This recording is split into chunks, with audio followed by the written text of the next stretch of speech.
All right, if you've ever been in a room just staring at a whiteboard full of ideas, totally stuck on which one to pick, well, this explainer is for you. We're going to break down something called the DVF framework. It's a really powerful tool that's all about cutting through that confusion and helping you make way smarter and, honestly, faster decisions.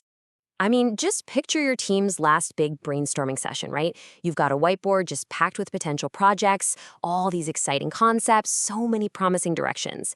And then the hard part hits.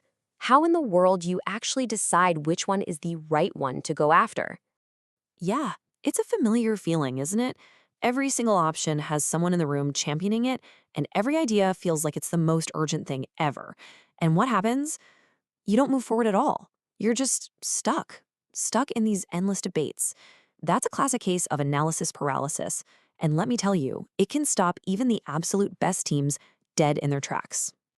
So this brings us right to the heart of the challenge we're tackling today, what we can call the prioritization problem.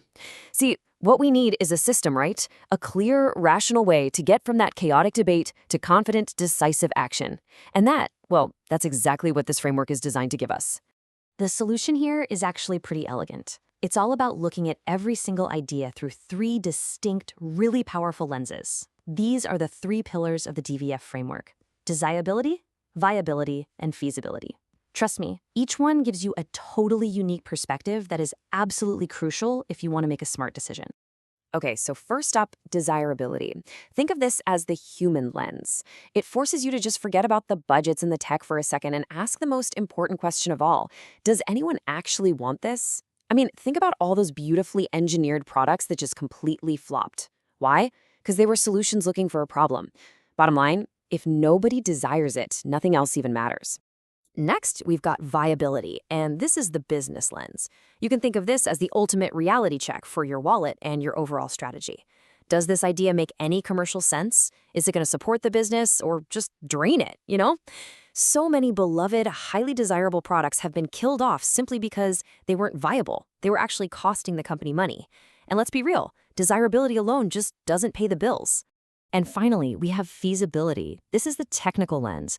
This is where you have to ask, can we actually build this thing? Do we have the skills, the tech, the resources to not just create it, but to maintain it and scale it? I mean, history is just littered with these amazing, visionary ideas that were completely impossible to execute with the tech they had at the time. A fantastic idea that you can't build, well, it's not an idea, it's just a fantasy.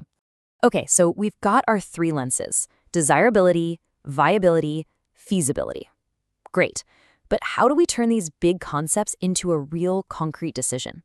Well, that's where the scoring process comes in. It's a super practical system that's designed to take all the guesswork out of prioritization. And the process itself? It's really just 5 simple steps. First, you define a clear problem. Second, you list out all your potential solutions. Now, the real magic happens in step 3. That's where you score each solution against our 3 lenses, D, V, and F. After that, it's pretty much just a matter of adding up the scores and prioritizing based on the results. It's a beautifully logical way to bring some serious clarity to the chaos. And the scoring itself is super straightforward. We're just using a simple 1 to 5 scale. A 5 means the idea is really, really strong in that category. A 1, on the other hand, signals a pretty serious fundamental flaw. Now, don't let the simplicity here fool you. This little scale is the engine that drives the entire evaluation, and it forces you to take a much more objective look at each option. Okay, let's see how this actually works in practice. So, look at this example. We have a new mobile app idea. It might be highly desirable and totally feasible, but maybe it's only moderately viable, so it gets a total score of 12. But then you have a website revamp. It's maybe a little less desirable, but it's way more viable, and it lands at an 11. See what happens? Right away, the whole conversation changes. You're not just arguing about opinions anymore, you have a data-driven starting point. But hold on, it's not just about chasing the highest total score. This framework has a really essential, kind of built-in safety net to stop you from making huge mistakes. We call it the red flag rule. And honestly, understanding this part is absolutely critical if you're going to use this tool the right way. So I want you to pay really close attention to this number. A score of 1 or even a 2 has the power to stop a project dead in its tracks. And I mean that, no matter how high the total score might be. You could argue this is the single most important feature of the whole framework. So here's the rule, plain and simple. If any of your solutions scores a 1 or a 2 in desirability, viability, or feasibility, that is a massive red flag.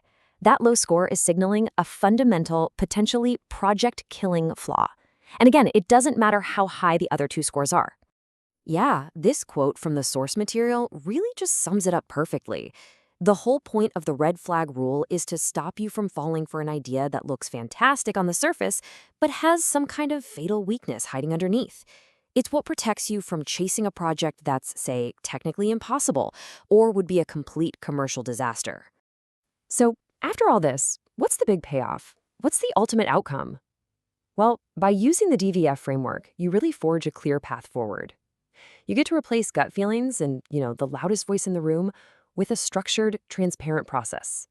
You literally move from the chaos of having way too many options to the confidence of a really well-reasoned decision. So think of this as your DVF toolkit, the key things to take away. First, always start with a clear problem statement. Then, evaluate all your ideas through those 3 lenses. Use that simple 1 to 5 scale to get objective scores. And prioritize based on the totals. But, and this is the most important part, always respect that red flag rule. It's there to help you avoid the big pitfalls. And that really brings us to the end of this breakdown. Look, the DVF framework isn't just another tool, it's really a new way of thinking. So as you go back to your own work, to your own projects, I'll just leave you with this one question to think about. If you apply these 3 lenses, what hidden project-killing flaw will you be the first to uncover?